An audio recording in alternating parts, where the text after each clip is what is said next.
بسم الله الرحمن الرحيم. الآن أقوم بالتعرف على طريقة تثبيت فاينل كت ستديو برو 7.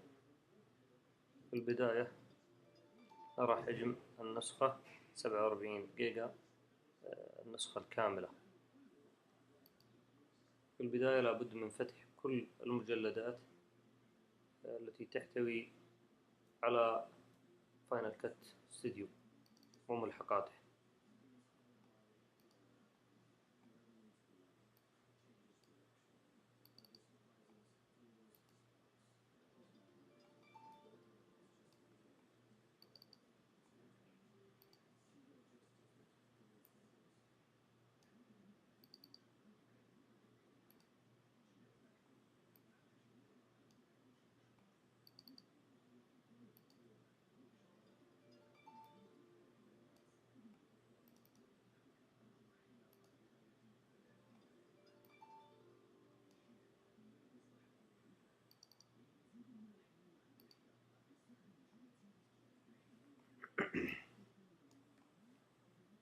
ثم نقوم بالضغط على أيقونة تثبيت.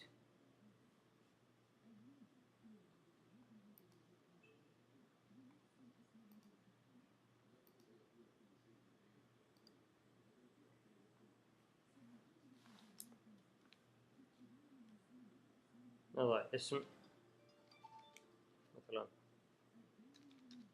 أبل،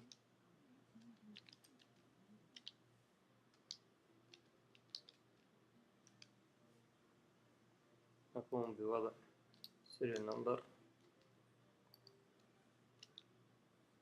عن طريق تحديده أوامر مع A تحديد الكل، أوامر C للنسخ، وأوامر B للصق. المعلومة ليست بالجديدة للجميع،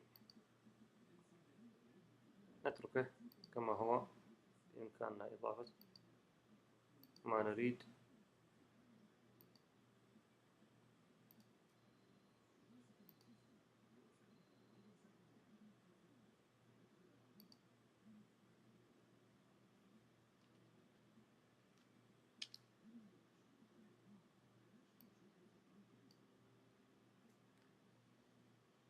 ننتظر حتى يكتمل التثبيت ونكمل إن شاء الله. تثبيت برنامج فاينل كت، بإمكانك ملاحظة الوقت اللازم الذي أخذه برنامج لاكتمال تثبيته.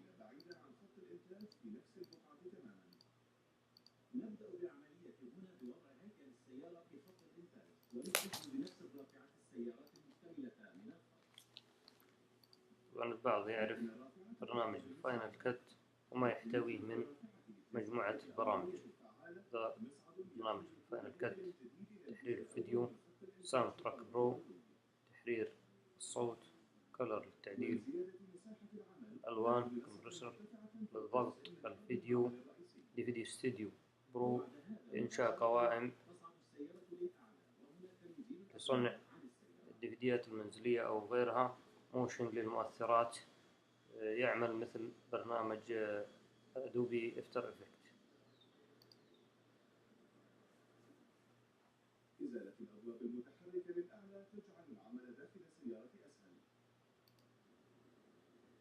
وبمجرد الانتهاء من ذلك تعود السيارة إلى الطابق السفلي. هذه المحطات الثلاث هي الخطوات الثلاث الأولى في السير.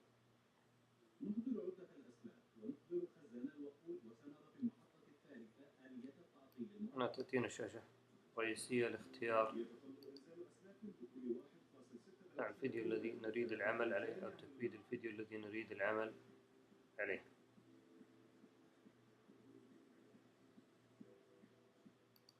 إن النفط نعمة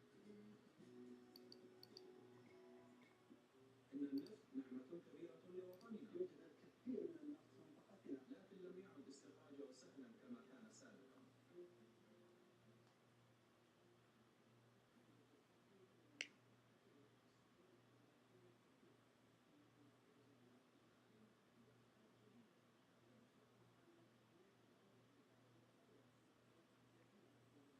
هذه واجهة برنامج فاينل كات برو الإصدار السابع، وبإمكانك تحديثه الإصدار العاشر فاينل كات برو إكس، والذي تغيرت واجهته كليا، وإن شاء الله سيتم التطرق إليه في درس آخر.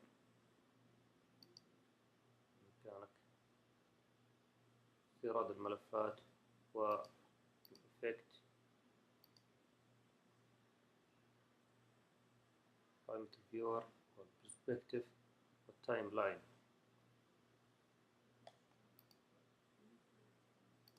أيضا نظرة على برنامج موشن ومعرفة الفرق بين كون النسخة، لأن البعض يجد نسخة فاينل كات بحجم تقريبا 3 جيجا أو 4 جيجا، ويتوقع أن البرنامج لديه كامل. بإمكانك أيضا تغيير مساحة العرض للشاشة HD أو Full HD. من هنا بإمكانك اختيارها بوضع افتراضي.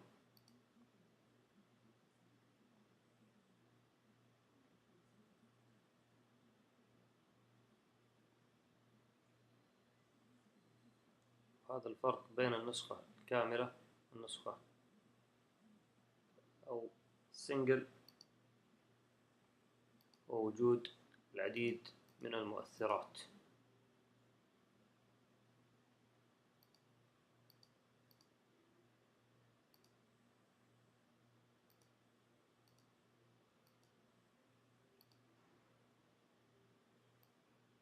كان الاختيار فيما بينها.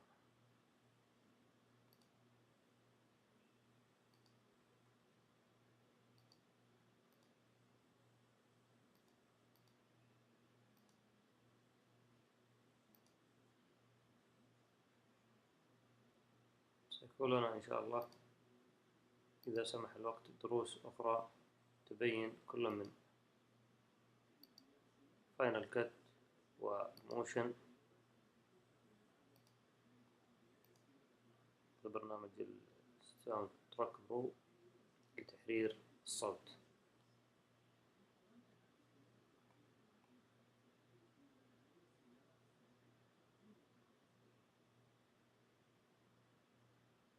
أيضا كون البرنامج مكتمل ستجد قائمة غنية كثير من البرامج.